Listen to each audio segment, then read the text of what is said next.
Honda Beat If-I, lagyan natin ng motorcycle cellphone holder with charger.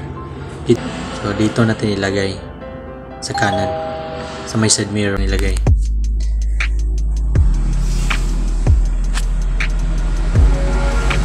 So ito na yon, yung motorcycle cellphone holder with charger.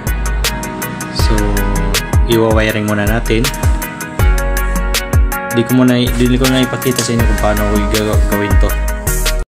Sa gusto magpa-repair ng mga motor, punta lang kayo sa shop ni Junel Motorcycle Repair Shop, Damulog, Sugod, Cebu. Dito ko na bili sa shop na ito. Ilibre ko na install para sa inyo. Kahit anong motor pwede ito, basta tama ang pagka-wiring. Ito matibay na to,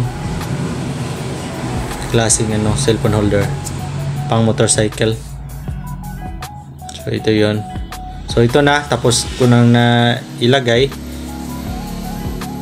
So maganda, matibay yung pagkagawa natin. So ito na yon.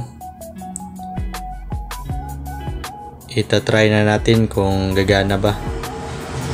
So ito siya, may switch siya, linagyan ko ng switch. Ito, dito ko na linagay yung switch. Diyan, yan. Diyan ko na siya linagay sa ilalim. Yan, kuha muna tayo ng cellphone. Try natin.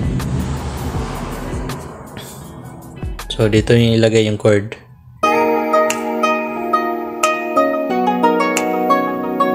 Yung output. Yan. Saksak lang natin dyan. Yan.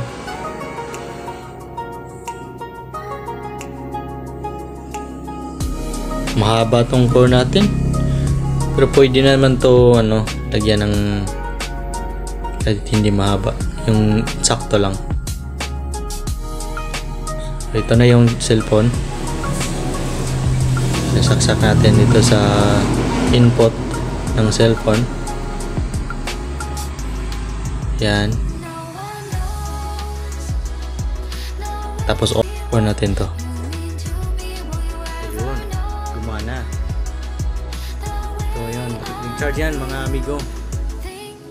Nag-charge yan. Ayan, nag-charge.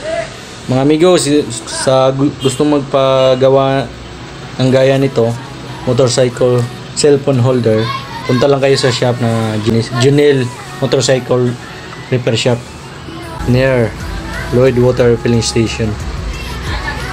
Yan, nag-charge na yan. Yan, nag-charge na yan. Yan, gumana yan. Ang cord natin mataas.